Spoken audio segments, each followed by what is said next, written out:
Hi, I'm Sanimi. Hi, I'm Anaf. And welcome to the second episode of Talking Artefactually, Tales of BBSS. In this series, we invite guests to share their memories and stories of BBSS through artifacts.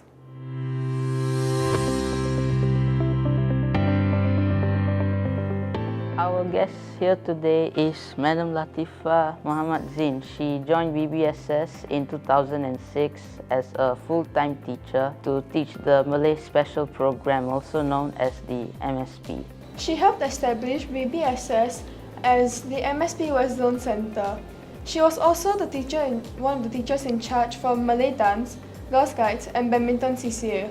Currently, she's one of the teachers in charge for concert band. In 2018, she stepped down as the subject head for pastoral care, but she still continues to play an active role in developing and teaching BBSNs. Once again, welcome Madam Latifah. Madam Latifah, as mentioned earlier, you are the coordinator for the MSP program.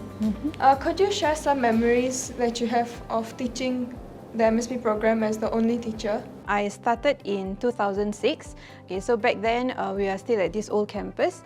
That was the first time MSP was set up in Bukit Batok Secondary School.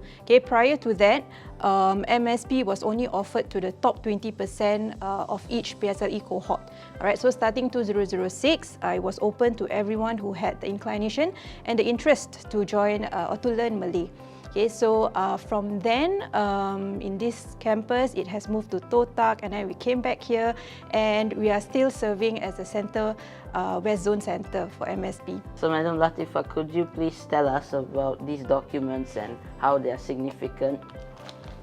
Alright, so this file, I think I kept it because it has documents from 2006, Wow. which was the first year I set it up. So in 2006, I was actually a beginning teacher, right? Because I graduated from NIE in 2005. As a beginning teacher, having to set up a new program, there was a lot of admin work to do. So some of it includes informing schools about when the classes are. Alright, so for example, I have this timetable over here where I inform the schools what time the lessons are. Right, and then I also have to fax out. At that point of time, it was all faxes. We do send emails, but all the official documents are sent through fax. So even things like cancellation of class, or results for the students' assessments, they are all given through fax. Maybe I show an example here. So this was the letter sent to schools informing them about when lessons start. So if you see here, it's from 2:30 to 6:30. So this is secondary 1, this is secondary 2. So my days from 2:30 to 6:30. So while other students in the school function, from morning to maybe about 1 plus or 2 plus, I function from 2:30 to 6:30 almost every day. So that was how my days are like. Another one maybe I'll show is this, even things like cancellation of lessons. So I have to inform schools. So it wasn't a natural for a beginning teacher to write letter to parents or write letters to principals telling them that it's my half day. Since it was Hari Raya, so I'm entitled to a half day. But my students are not, because they are non-Malays, right? I had to craft a letter informing them that I'm not around, so lessons cannot be conducted. For results, results I have to send fax to each individual schools. So I have more than 10 schools. Usually I have about 15 to 20 schools per year. When I send through fax, I cannot send everybody's results. I have to send only to the school and their students. So I have to stand in front of the fax machine, like with the cover page, the results of the students, and then that acknowledgement slip. Stand in front of the fax machine and fax one, and then after that, it doesn't stop there. I have to follow up with an email. asking them, have you received? Okay, so if you have received, please send me back the acknowledgement slip. Okay, if not, I have to refax it to you again. So it was a long process back then as compared to now where everything is just done in the click of an email. Okay, and then they say noted, thank you. Okay, so over the years, I think technology has really helped me lah. In now also I don't keep files like this anymore. You have said you have to fax every document. Could you elaborate what the process was like? Did you have to calculate every student's results and then fax it out, or would the machine do it for you? Okay, so the results and the fax were two different things. And calculating of results, yes, I have to do it myself. I had to learn how to do with Excel sheets. The external students, okay, we cannot use the same system or the same portal as our own school students.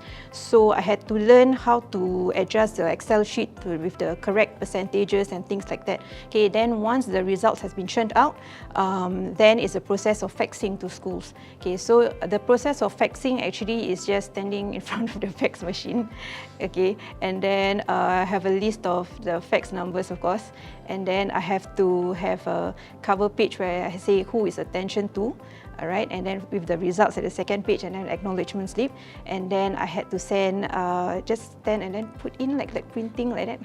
I don't think have you all done fax machines before? I don't think so, right? It's not your time. No, I've not done it. I've heard about it, but never done it before. Yeah, so it's not that I have to type. Yeah. I actually thought that the fax machine was a telephone, not a printer. Something like that. Okay, it's only that I don't need to key it in lah.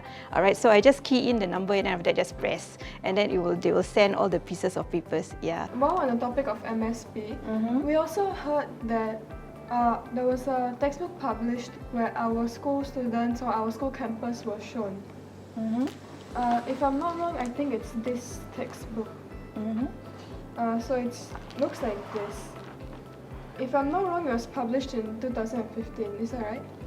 Yes, correct. That was the first time this book was published. Madam Latifah, could you explain what the process was like? How long, and were there multiple days where you had to take the photos, or was it just done in one long day? This textbook was actually the second textbook for MSP. All right, so we started off with this first textbook here. All right, so this interactive book, okay, when I first started off with students, it was actually, can you believe it, the students actually used black and white books like this. All right, so this was the first time that Bukit Batok was involved in the production of a textbook. Okay, so if you have to see the names inside, it has my name and the school's name as the working committee. Okay, so the first batch of students actually used this book. And we are involved in it because MOE feels that as a centre, we have students from all over. Okay, so they are not just good schools, they are neighbourhood schools as well. And I don't only have express students, I have normal academic students as well. Okay, so to them there's a wide gap of readiness in one classroom. Okay, so they find that it is important to have a representative from a centre, MSP centre, to be involved in the production. Okay, so actually since the very start, the 2006 production, Bukit Batok has been involved in the production of the books. Okay, so this second one, it happens that we just moved to, we had our prime, okay, and then we moved back to this new campus over here. So because of that, MOE asked if the production team can actually use our school to take photos, right, to be in the book. So that was how we actually got involved. So of course I had to ask the principal, and then the principal actually asked back then, why do you want to be involved in this? Okay, so I said, because I think if the students see that there's Bukit Batok students in here, and then there's they recognize some of the places in this book, then they will feel proud that they are studying MSP in the centre instead of other centres. Okay, so the principal said, okay, then continue. Okay, so the process on that day, they just took one afternoon. Okay, but I had to call students from the different schools. Okay, so having to come up with one date where the students are available was a challenge as normal. Okay, you all are so busy every day, CCAs and other things, right? So same with other school students. But yet, they have to make time to come down one afternoon. If I'm not mistaken, it's about 2:30 or 3:30, something like that. And it's their non-MSP day. So that means they have to come to the centre more than the number of times where they have lessons lah, okay, for this purpose. Okay, so they started shooting at different places in the school. Okay, so if you see here, actually right from the cover, there's the canteen, there's the one at the pond. Okay, and then the students also have to wear their school uniform, and you see here they have their ethnic costumes, and then there's another one inside where they actually have to use sporty kind of attire, that kind of thing. So where the students have to go different places and the students have to change their costumes from 3 plus, from about 3 lah, I would say, to 6 plus, it wasn't enough actually. And I remembered that the school was already closing. The school usually closes at 6:30, right? Yes. So the person was like, you know, the person who closed the school is like, are you done? Cikgu, are you done? Cikgu, are you done? Okay, I'm like, sorry, okay. So in the end, we had to take pictures somewhere all at level 1 lah, where we don't use the classrooms anymore. It was a long day, I would say, but seeing the pictures in here, I think it's worth it lah. Okay, and I think even the students, when they see themselves in here, they are more, they're proud. From the moment they took the pictures, they are actually no longer, because they move on to the next level, right? This is actually not their textbook lah. Oh, okay. Yeah, so. So, Madam Latifah, I actually have like one more question regarding like the lessons of the MSP. Like particularly, like how do you conduct the lessons? You conduct them fully in Malay, or you also like use a bit of English? Because I see that the textbook, it's written in Malay, so yeah. I wonder if it's just like regular mother tongue lessons, or you also use a bit of English. Could you please tell us more about that? Okay, very interesting question. Yes, so that's what usually students and parents are concerned about. Okay, because when they see the textbook, everything is in Malay. Okay, but my child has zero knowledge on Malay. Okay, so you see the book here. The first book is quite interactive. Okay, so actually, since back then, the approach we use is communicative. Where we actually have to communicate a lot with the students. That means we have to make each lesson very interactive. Okay, so of course I'll be using English here and then, but usually at the start at Sec 1, when I welcome the students into my class, the students will be a bit shocked because I'll just be speaking and welcoming them in Malay. Okay, because that was not the objective of the lesson, right? To teach them how to welcome someone. So I'll just be speaking in full Malay first, and then they look shocked, and then after that, then I'll say, okay, you know, I'll start with a bit of English. Okay, so these are the objectives and things like that. So it's actually very time-consuming to prepare a lesson. Okay, because my PowerPoint slides, for example, it has to have both Malay and English. Okay, just in case students really get lost when I speak fully in Malay and they totally don't understand. Okay, so that's not what we want, right? We want them to be confident, to be able to use the language. So yeah, most of my PowerPoint slides actually have both Malay and English. Yes. Okay, so like as they progress on, you're going to be using more Malay. True, yes. Okay, so at the end of Sec 4, actually, they are different from mother tongue in the sense that at secondary 4 level of MSP, they are pegged at about secondary 2 of normal Malay. Okay, so Sec 1 is from zero knowledge. Yeah, zero knowledge. Okay. So even things like how to read is here. Okay, like ba, like things like that. How to read is there. Oh. Yes, and then this is a Sec 3 book. As you can see, they're talking about the world, the global things and things like that. Right? So the jump from Sec 1 to 2 to 3 to 4 is actually quite big. Yeah, so it's actually a challenging program and subject. Oh, like so, it's like the syllabus is like packed into a very short amount of time. Like a lot of syllabus is packed. Yeah, a lot of syllabus, one syllabus lah, but a lot of topics, yes. Because at secondary 1, when they come in at zero knowledge, it's basically about reading and also talking about your own self. And then after that, at secondary 2, they move on to maybe talking about their school, their family and things like that. Secondary 3, they're talking about the world and things like that. And then secondary 4, they should be able to talk about almost anything. Oh, like secondary 4, you would like technically become native speaker.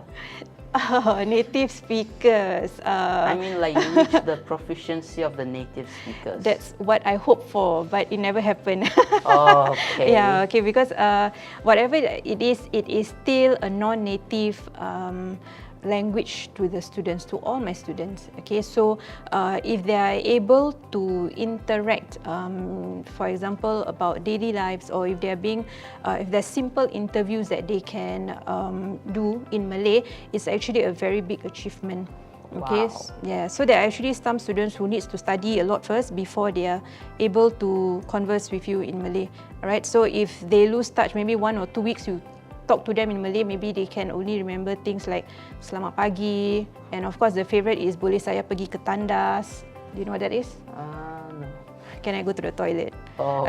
Okay, yeah, so that's one of the things that students have to and confirm will remember at Sec 4. Okay. So they are far from being native, but very good effort for third language learners, yes. Madam Latifah, we heard that you report only in the afternoon. What was the process like, and how was the interaction with the other staffs? Okay, so since my lessons were from 2:30 to 6:30, my reporting time, that point of time when I first started, it was about 10:30. Right, so I'm allowed to come in at 10:30 a.m. and then of course go home after my lessons end. That being the case, I was the only floating teacher. Floating teacher means I do not come in the morning. That means I don't attend morning assemblies. It's not necessary for me to do so. I had no form class like all other teachers. But I think my interaction with the BBSS staff was still there. Okay, so in fact, they are the ones who make me feel belonged to BBSS, because even though my style, or rather the situation I'm in, is very different from them. I come in at 10:30. Okay, I could have my breakfast first, and then come to report for work. Okay, there were times where I buy breakfast for my friends in school, and then after that we all have a meal together, breakfast together, that kind of thing. But the interaction with them somehow, I don't know, it's just there. I think because of CCAs. Even though I am in CCAs, it was still difficult for me to be around for my CCA days, to be around as in to be with students, okay, because my lessons are all in the afternoon. So actually that's part of the reason why I had so many CCAs, because myself and the school also were trying to work out what is the best arrangement for an MSP teacher to be in charge of CCA. That was one of the reasons why I keep on changing. But even so, I think I did a lot of the admin work, I guess. Being in various CCAs means I have to work with different people, different staff. That was good lah. Okay, so they make me feel belonged. And then as the years go on, I talk to my reporting officers, about maybe I should have this, I should have that, So slowly they change, and then after that I was more like any others. So I report late only on certain days, that kind of thing. But I function like any other teachers as well. Yeah, so I have a form class, I have CCA, and I am still an MSP teacher. How did you feel when you first came to BBSS as an MSP teacher? Like, you were the only one, so could you please tell us how you felt at that time? Being the only MSP teacher, how I felt at that time, it was a very challenging time. Alright, so I could really feel the struggle initially. Being in a school where it's a center and have to handle many schools. Okay, it's quite scary as well because I was a beginning teacher. Most of my other friends who are teaching MSP, they are teaching in SEP schools, right, independent schools. Okay, so in BBSS, I have to handle many schools, so it was quite scary. Okay, so there were many challenges as the only MSP teacher. So for example, when I'm sick, who is going to cover my lessons? All right. There is no one who would be willing to just say, okay, I'll stay for your class, cover for your class up to 6:30, and then up to 6:30, that point of time is 2 different lessons, right? So 2:30 to 4:30, 4:30 to 6:30. Okay, so it was really challenging. That point of time, I couldn't even. I feel like it's better to come to school rather than get an MC. Actually, over the years, with more MSP teachers coming in, then things get easier and we can take care of our own well-being. So there was actually even a time where I was feeling very sick, but I was at the back of the class and the students were presenting things. Yes, because, yeah, but that point of time, luckily there's no COVID lah, so I just kept myself distant from the students. Okay. Yeah, even though I was sick, yeah, but yeah, because it was tough, you know, it is a last minute thing where I'm unwell. You know, it's not that I want to get unwell, right? Nobody wants that. So when that happens, then what happens? You know, so the vice principal actually at that point of time, the process was that if I am sick, I have to inform before 7, okay? And then after that, the vice principal or the office people will fax out to all the different schools, informing that the teacher is unwell on MC, so there's no MSB lesson. Yes, and then we have to make sure that all the students get that notice, because if not, then they will make a wasted trip. Oh. Yeah, so it was a stressful thing, and at that point of time, there wasn't any WhatsApp group to just inform I'm sick, you know, that kind of thing. Yeah, so the communication was just through fax and emails, things like that. How did you overcome those challenges? I think there was a lot of support from the school. Okay, so every time these kind of problems occur over the years, I learned something new. I think the school also learned that we cannot function like this. Okay, it is bad for the teacher and for the students, definitely. Okay, so the realization actually comes when I was pregnant in 2010. Okay, so if I'm to give birth in 2011 and there's no MSP teacher, what will happen to the program? Right, so the principal actually, I remember that point of time, they say, okay, we will just ask MOE. Okay, so the school leader support was there, luckily lah. Yeah, so from there, then starts, you know, there were more MSP teachers, more support coming in, because they realized that you put in one teacher to teach MSP in a center, it cannot function, because anything happens to this teacher, what happens to the students? Right? Yeah. Yes, so exactly. We were also informed that in 2006 there was an interview done by MOE it was put in a magazine for MSP, and you were the only teacher there, so you had to balance the students and the interview. Or was it done at a completely separate time? Okay, so it was actually not MSP magazine lah. It was this magazine Contact, which is actually an MOE magazine. Alright, yeah. So this magazine is Contact the Teachers Digest. So it's given to all schools. All teachers will have this. Okay, so that point of time, since we are a new center, right? They came in to one of my classes. So you see. So this was not staged, yeah. This was really during the class. This was at Totak, okay. During class, and then this boy asked a question, and then I was going to him. You see, if you see properly, actually this is a black and white. You know, he was one of the first batch of students. Okay, so they just took pictures. Candid lah. I didn't know that when they are taking pictures and things like that. And then yeah, during the break, so every lesson has a break because it's a 2 hours straight, right? Most students cannot continue for 2 hours straight. So usually I have a short break. So during the short break and after the lesson, the person who interviewed talk to me, and then after that to find out more. They even talk to the students. So yeah, so you see the MSP student Kim Chun Hei, just talk to him, and then there's another student that they talk to and things like that lah. So while we're on the topic of the total campus, Madam Latifah, if I'm not wrong, this is a photo that leads up to your classroom in the total campus. We were told you have some very fond memories of the campus, so could you please share them with us? Okay, so if you can see actually that photo, it actually leads to the back gate, okay, of the Totak campus. So that area has many trees, and it's a slope, and it can be very eerie and scary actually. So at that point of time, having to end class at 6:30 when the school closes at 6:30, so meaning everyone has left the school except for myself and the students. Being the only person there, it was quite scary, alright? And I will usually go down the stairs like very quickly, not even looking here, not even looking there, you know, and just quickly get to the staff room, pack my stuff, and then after that go back to the area because my car has to be parked there, alright?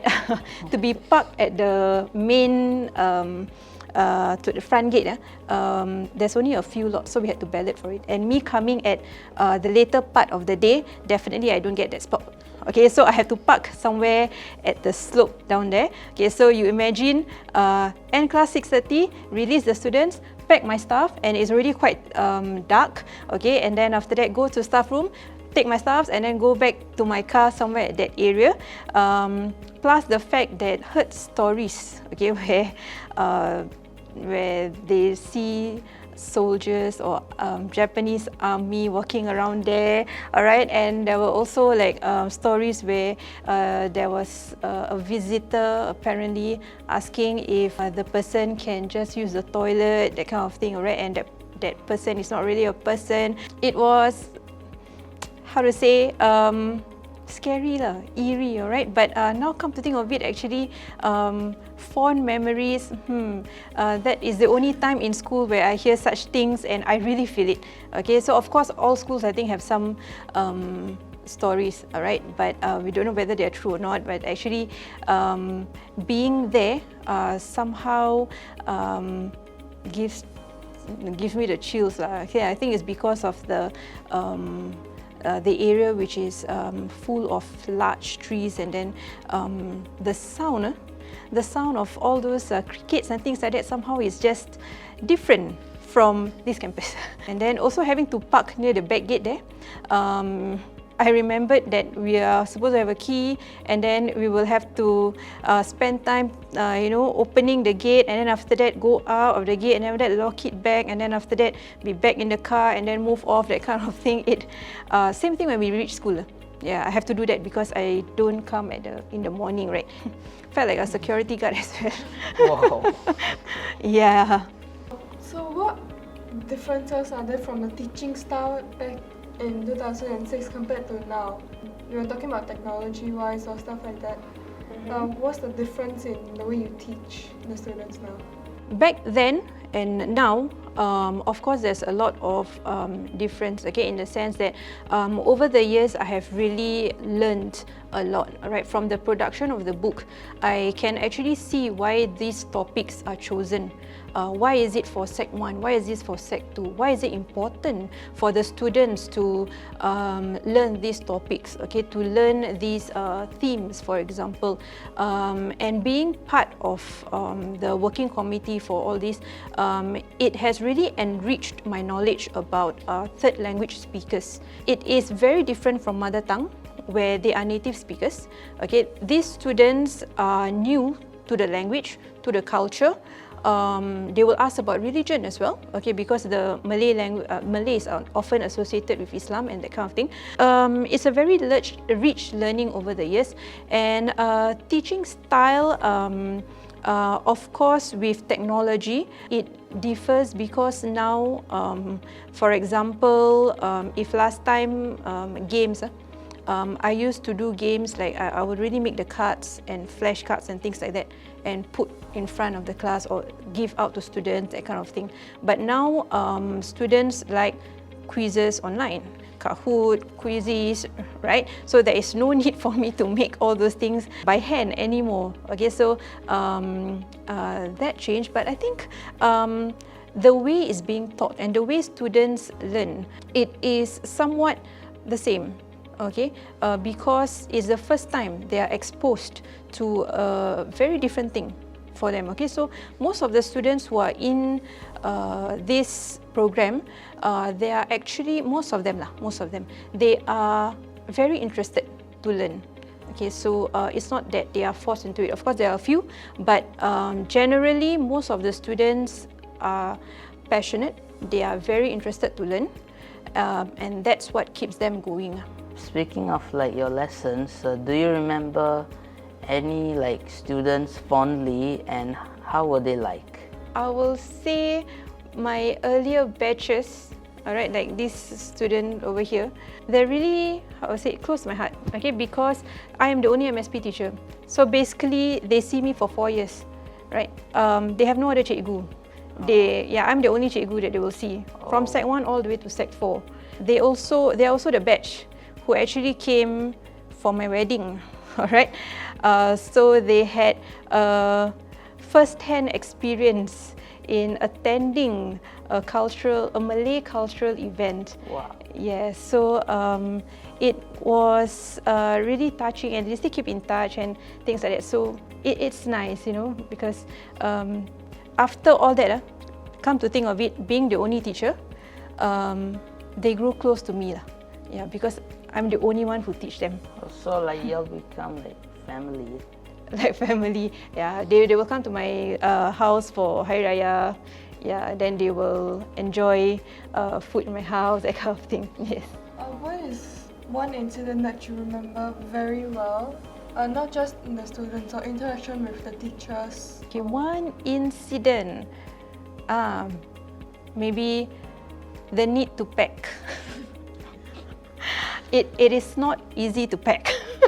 Okay, so I remembered when we were shifting from here to Totak, I didn't have that many things because I came in at 2006, then we moved in 2007, right? So I didn't have that many things yet. But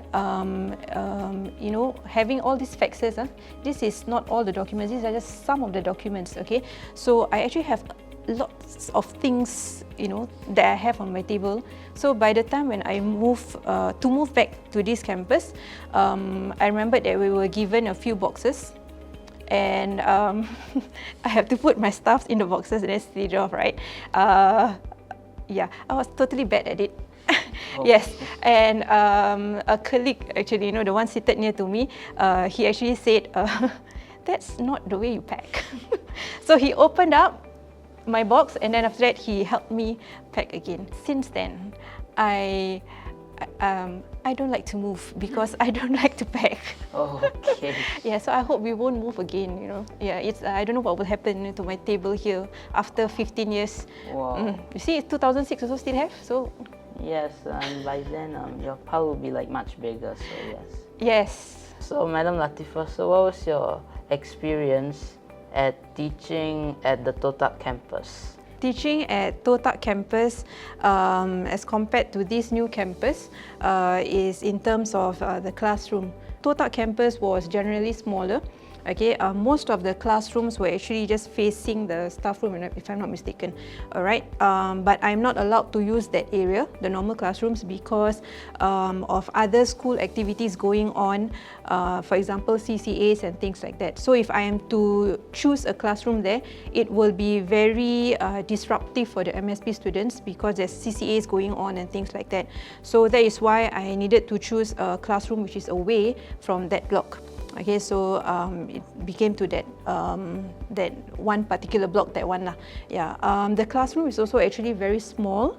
Okay, and it was just one long area actually. So you see, like there are still things stacked up and things like that. So it's not a very how to say? It's not a normal size classroom. Okay, and students have to make do with it lah. Okay, so but it's air conditioned. All right, that classroom was air conditioned. That was the thing.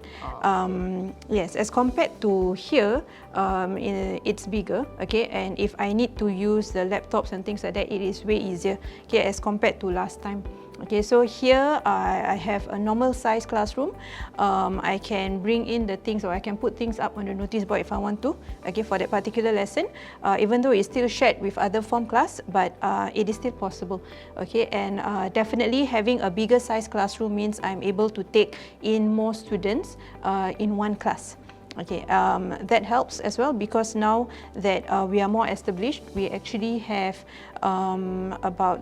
every year we have about 80 Sec 1 students coming in. So we can only afford 2 classrooms. Yeah, but with the bigger size classroom, each class can take in up to 40. As compared to last time, I wasn't able to. So if I have 80, means I have to set up like 4 different slots. Back at Totak, I remember it was there were many straight lines, and the whiteboard is at the center. Okay, and I have many students who actually are seated away from the whiteboards. Okay, because the classroom was actually quite long. Yeah, from what I remember, I always tell them we have to give and take. Okay, at least we have air conditioned in the afternoon. All right. Here. It is the normal classroom, like how you all always sit at. So we have the projector. I think here also we do have the projector. I had to ask for the projector to be there, lah. Oh, it wasn't installed. If I'm not mistaken, it was the portable one.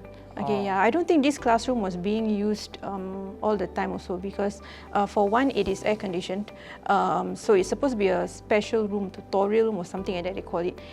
What is one thing that you learned while teaching as an MSP teacher that you think BBSians could find useful?